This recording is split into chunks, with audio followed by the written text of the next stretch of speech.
People say Lunalight loses to Droll. They are wrong. Let me show you what I mean.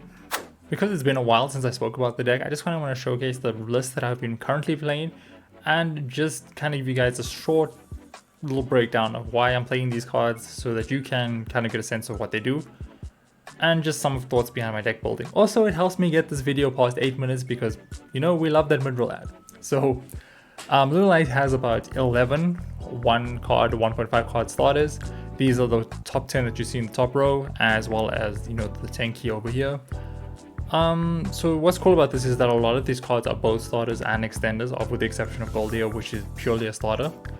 And if you look at the screen, we have 8 ways to beat Droll Knockbird. So the 3 Yugioh, the 3 Masquerade, the 1 Foolish Burial, and the 1 Fractal. In the combos I'm going to show you, I will be showing you the Yugioh, the Masquerade, and the Fractal combo. I won't be showing you the Foolish Burial because it is exactly the same as the Fractal, it's just that you open Foolish Burial instead. Because I mean, these cards are basically just multiple copies of each other. Okay, so yeah, Lunalight 11 starters, pretty good. This is what makes this deck so consistent, especially for a Towers deck. And the ability that they can also act as sort of pseudo extenders is great. In terms of the deck's hard extenders, or if you want to call them that, it only has about 5 or 6, and that we're really grasping at straws here because we're including things like Yellow Marten and Wolf as extenders, which are very situational. So a lot of this deck's extenders, or cards that are meant to be used as extenders, or both extenders as combo pieces, are quite situational. So obviously this you Confusion Summon from field to graveyard. Emerald Bird, if it's sent to graveyard, you can special summon a level 4 lower Lunalight from Grave of Banishment. This is what I was talking about, where these cards also become extenders, especially Masquerade and Foolish Burial, because you can use them to send the Emerald Bird to the graveyard and summon something to your side of the field. Wolf is, or Tiger, not Wolf. Again, summons from graveyard, negates the effect, but again, we generally using this to get the Collider Trick to the side of the field, so it's a bit of a pseudo extender. This is more of a combo piece than an extender, but we can obviously use it to summon something from grave if we need to. But by having this, we also, the main reason that we play this, because, well, of course, the summon from grave is good, but the banish from grave to search is even better. Beyond that, Lunalight has some combo pieces, and by some I mean a lot. So Collider Trick, again, this card doesn't do too much by itself, but it is just so important for your combo that you have to play. You always play 2 Collider Trick because I guess you want to summon it from deck, right? So if you draw the 1, not too bad. If you have it in hand, there are ways you can summon it. But at no point do you want to play 3 of this card, especially not at 40. Black Sheep is like the most underrated card in this deck in my opinion. It has 3 effects that you need to know about. The first is you can discard it to add polymerization from your deck to hand. Great. Second effect is you can discard it to add a Lunalight card, or not a card, Lunalight monster from your graveyard to your hand except itself. The reason why it can't be itself is because this card is not once per turn. None of these effects are hard once per turn. So if you have more copies of this, you can just use more of the effects, right? The last effect is if it is fusioned, you can add a Lunalight from your face-up pendulum or graveyard back to hand. The reason why we play 2 is because, well, a lot of people have played 1. I think when I picked up this deck, I was playing 1 because I was just like, it's searchable. It is very searchable, and you mainly using it to get to polymerization as part of your combo. But it can also be used in cases to play through hand traps. So, like for example, what's something we could do? It's a very niche scenario, but like if our opponent ogres the wolf, it's usually a very difficult situation because the wolf is going to the pendulum scale, which you can then use Collider Trick's effect to send this from the face-up extra deck to the graveyard, and then use wolf to add this back to your hand. Wolf, Black Sheep to add it back to our hand, then you can activate this again and then use its effect because it's not a hard one per turn. So yeah, it is a way you play through hand traps. There's a couple of situations that I've showed this, and yeah, there is an argument to play 3, and there's sometimes where I really feel like I want to play 3. I'm playing 2 because I only own 2 in paper, and also I want to keep this deck as close to 40 as possible. Playing 2 Silverhound, this one summons from deck when it is sent to graveyard by a card effect. It is also the one where it banishes itself plus a Lunalight fusion to negate a spell trap, or negate the activation of a spell trap. We are playing 2. We would play 1 if we could, but it is so bad to play 1 because if you draw it, then you can't. It's very difficult to send it to graveyard if you don't have Yugioh exactly. So that is the whole logic behind playing 2. Side decking, you can kind of get away by putting this in the side, one of these into the side deck to make space for something. I don't do this because I have been punished for it. Like, I'll go second and draw the Silver Hound as my 6th card. It's terrible.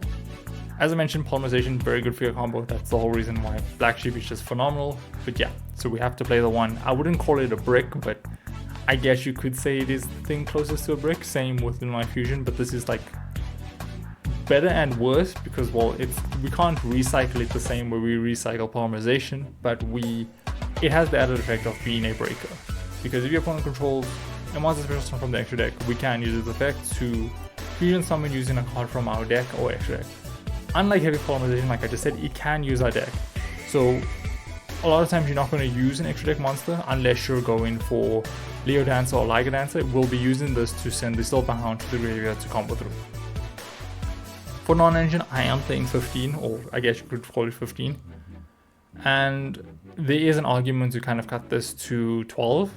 I've been saying now there's a lot of extenders and more engine that I would like to play, and I think as the format evolves, this would be the play to make, because a lot of people are playing more hand traps and you want more ways to kind of play through. I know a lot of people will argue that if you play less hand traps, it means that you kind of have a worse matchup going second, which is true, but not exactly in this deck, because we live and die with Liger, and if you can summon Liger going second, which will become easier if you have more engine, you just clear the board and OTK there and then. So that is the logic. For now, I am playing 15 because it's what I've been practicing. So yeah, 3 Fuelas, obviously best card. 3 Ash Blossom because, well, very versatile, especially against Mitsurugi and at stopping Fuelas and Perulia. I am playing the full Talents package, or the full Triple Tactics package. Obviously this is a great card. And then Thrust we play because it can be used to search for polymerization, Lunalight Fusion, and heavy poly if our opponent has a monster in the field. It's also how we beat the turn 0 deck, so like Draco Tail and K9. We can use this to get this to shut off K9, or find something that we could use like heavy poly against Draco Tail. It's just very, very good. I think a lot of the deck is built around this card, especially the side deck. Only 1 copy of heavy poly. I don't own any of these in paper and I'm still trying to get them. It has become very expensive and very hard to find. So I'm just playing the 1 in the odd chance that I do get one, and it seems to be working fine. I think I would want to cut up this to about 3 and just cut like some of my hand traps. Like if I was playing 12 non-engine, definitely play this at 3. But I guess for now it's fine because I have it as a thrust target. Book of Eclipse, most versatile non-engine in your deck. Obviously we can use it to break Yami wards and to play through things like Imperm and Veiler. It does make our lines a little bit difficult, but again, being able to beat a card that you otherwise just check Goldio is amazing. Then we're playing the 1 Blackout Glass. This is kind of our thrush target. If our opponent doesn't have a monster in the field and we're going first, then we can just use it to set it, and it makes life very difficult for them. Especially against, well, I guess against most decks. Like if I play this against Yami is just so good if you call the Link one. So yeah, it's just probably one of the best cards of this format, and I think a lot of people have been saying that. In terms of the extra deck, 2 Liger, you don't need more than this. Because when you're playing 2 Liger, you only need 2 Leo. There is an argument to play 3, because you obviously can't summon it by having the Panther Dancer in the extra deck. That's again why we're playing the Panther Dancer.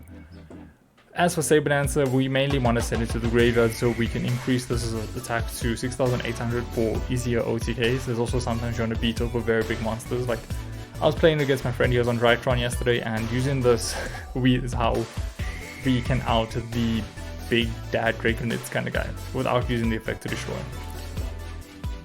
And then we were playing 2 Perfume because again we don't really have the extra deck space.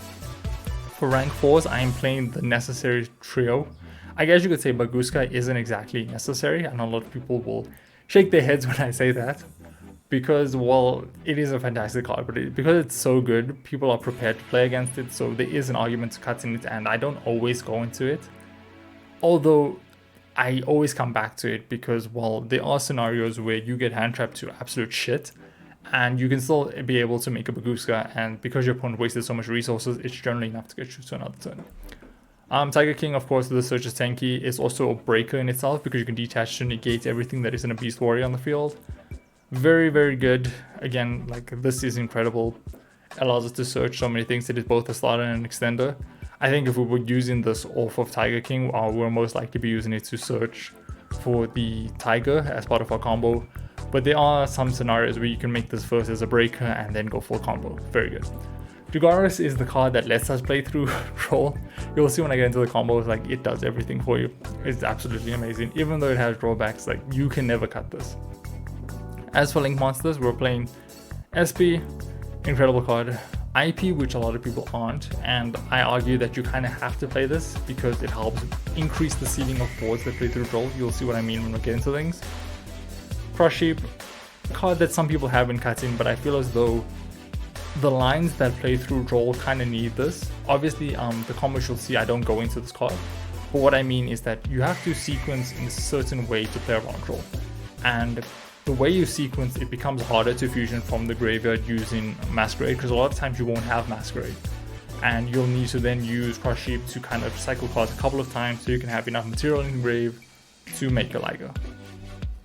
Well, especially when I make multiple Ligers. If I get into like a proper combo tutorial spreadsheet kind of guys, you guys will see exactly what I mean then. Almirage is a card I hate, but you kind of need, because if this gets negated, you can go into Almirage. And then if you have something else like a perfume, you summon back and you can just go combo. So it is like a combo piece. It doesn't really do too much in your extra deck. I suppose you can also use it to go into SP, but it's just something that I would love to cut but can't. In the side deck, Droll Lockbird, it's becoming the card of the format again. Very good. Well, I think the card of the format is Super Poly would play it if we had the extra deck space. We don't, so we are playing the 3 Droll. Malice has kind of fallen out of the format, so we're playing Retaliating Seed to deal with the Draco Tail. It's also good against the Lunalight Mirror Match. Like if you activate this, when they activate Polymerization, it's lights out. Yeah, it's very difficult to deal out this card, but yeah, it's kind of proven itself to be an important part of this format, so we're playing it. 3 Dark Ruler more, again, I really like breakers, and I feel they're so good this format, especially in a deck that doesn't have a room to play like 18 to 21 hand traps. So this gets you a lot of value, and we're playing 3 even though we all have thrust because we want to just see it. So I'll show you like what my general side pattern is like just now. We're playing this for going first, we're playing this for going... Okay, I guess this is kind of... I was playing Lancia, we can cut this for something else.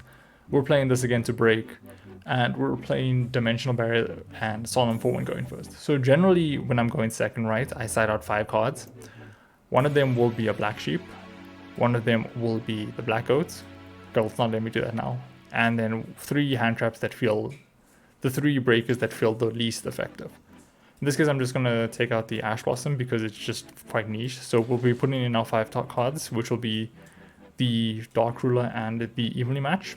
And then we'll take out those 5. And then when going first, we're just taking out these 3 for our 3 targets.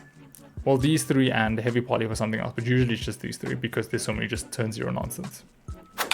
To beat Droll with Lunalight, you either need a Yugioh or a Masquerade. Those are the 2 cards that you'll need to kind of go about the line that kind of beats this card.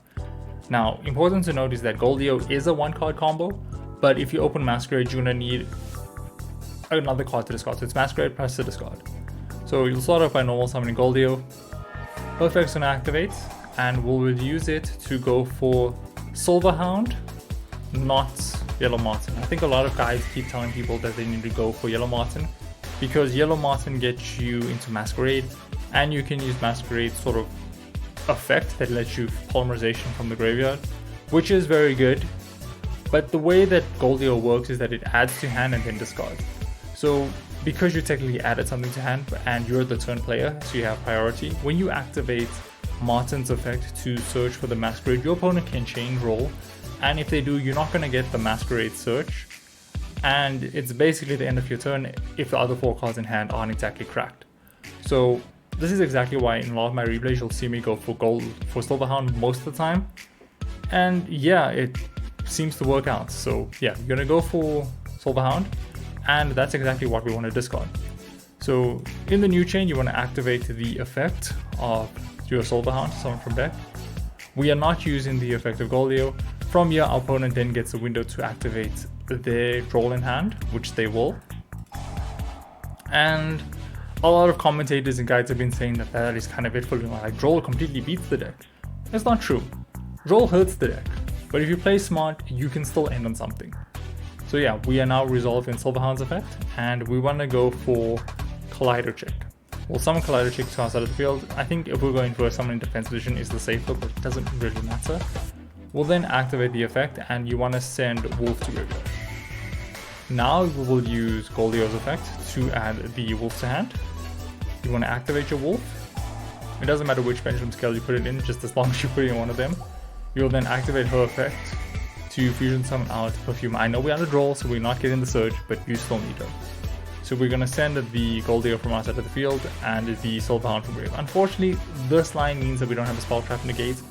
It's unfortunate, but I mean, Droll is just one of those cards where it's so good, and if you just have a deck that can play through it to some extent, you're already in a more favorable position than you were than just skipping your turn. So we'll summon the Perfume to outside of the field. Like I said, her effect is not going to activate. So we'll then activate her effect to add the Collider Check to hand. And we will special summon Collider Check to outside of the field. The main reason we're doing this, of course, is to reset the effect. We'll activate the effect of Collider Check, and you want to send Yellow Marten to grave.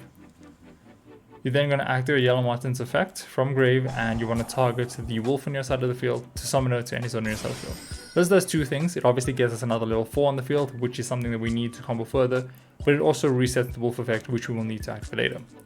From here, you want to special summon out Dugarus.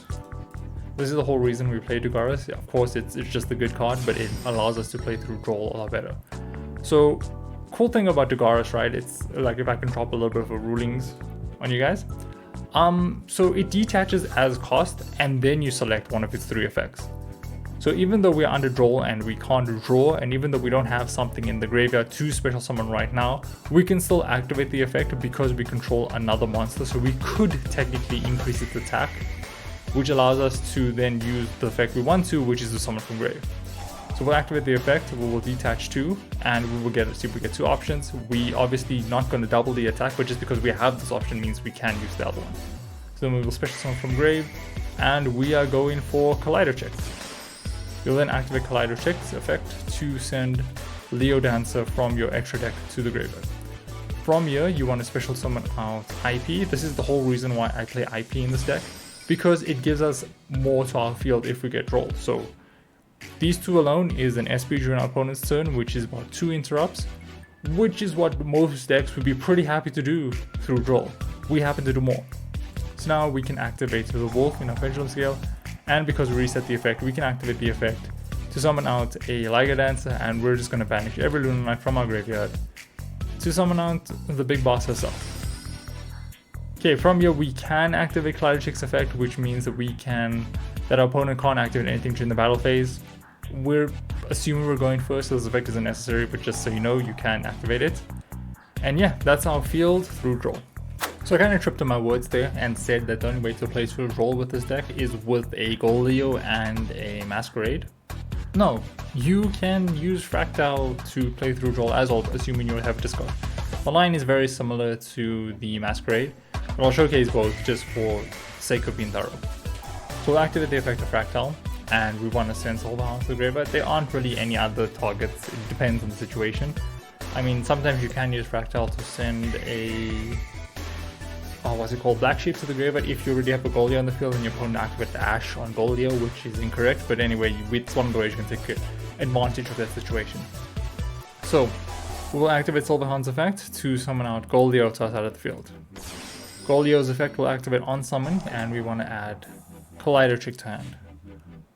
From here, it presents a window. Okay, sorry, we have to discard first, and then from here, our opponent will then be presented a window to activate the Droll in hand.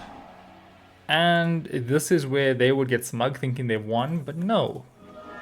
Lunalight is not like that. So we'll activate Collider Check's effect, send in the Wolf to the graveyard, and then you want to use the Yugioh's effect on field to add the Wolf to hand. Activate the Wolf. Fusion summon out Perfume Dancer. You want to use Yugioh on your side of the field and the Silverhound. Again, we lose the spell trap negate, but can't be too mad about that. Activate the effect of Perfume Dancer to add the Collider Check to your hand. Special summon Collider Check to your side of the field. Use Collider Check's effect to send Yellow Marten to the graveyard. Yellow Marten's effect, we will activate Yellow Marten's effect to return the Wolf to hand. We'll target Wolf to summon itself. And then from here, you want to go into Dugarus. yeah, you cannot cut this deck from your extra deck. No matter how much you want to play super poly targets or something cool like that, you just can't, okay? You have to play this. Keep it in. Activate the effect, detach 2.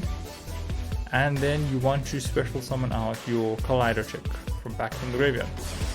Collider Chick hits the field, activate her effect to send a Leo Dancer to the graveyard, link off into IP, activate your Wolf, and then Wolf's effect to summon back or to summon out your Leica Dancer, banishing all 4 from your graveyard. So yeah, we can activate Collider Chick's effect, we'll just activate for thorough sake. And yeah, with that out of the way, let me show you how the Masquerade combo works. It's a very similar, but you know, again, we just need to be thorough. So you guys can know how to do it. This is how you would combo through Droll if you open up Masquerade plus a discard instead. So you'll activate Masquerade. As an ignition effect, you'll use its effect, and you'll want to send our Silverhound to graveyard. Silverhound's effect is going to activate to summon out a Lunalight from our deck. We're going for Yugioh. Summon Yugioh to the side of the field. Yugioh's effect is going to activate, and in this case you want to go for Collider Chick and discard the free discard in our hand. So we'll just pretend like, you know, this is the free discard, so we'll just send that. From here, our opponent can activate Droll because the effect has resolved. We'll then normal summon the Collider Chick, activate Collider Chick's effect. Again, you want to send a Wolf to the graveyard, and you're going to use Yugioh's effect to add the Wolf to hand. Activate the Wolf, doesn't matter which Pendulum Zone. Activate her effect, and we want to banish the Yugioh and the Silverhound to special summon out Perfume Dancer. Of course, we don't get her effect, we will activate Perfume Dancer's effect to reset the Collider Chick by adding it to hand and then special summon it. Collider Chick will activate, or rather you will activate Collider Chick because it's an ignition effect, and you will want to send Yellow Marten to grave. Activate Yellow Marten to reset the Wolf while summoning herself to the outside of the field. Again, you want to go into Dugaris. I've explained earlier why Dugaris can be activated in this situation, but what I forgot to mention is that if you use Dugaris' effect to summon from grave, you do not have a main phase 1 during your next turn. So just keep that in mind, that you kind of need to beat your opponent what you have on field, but again, we get to play, so we'll take it as a win. Activate her effect, and you want to send the Leo Dancer from extra deck to graveyard. Link summon into an IP using your Collider Chick and your Perfume Dancer. Activate Wolf, and then use Wolf's effect to summon out your Leo Dancer. Your Leica Dancer. And yeah, those are just 2 ways you can beat Droll. Let me know what you guys think.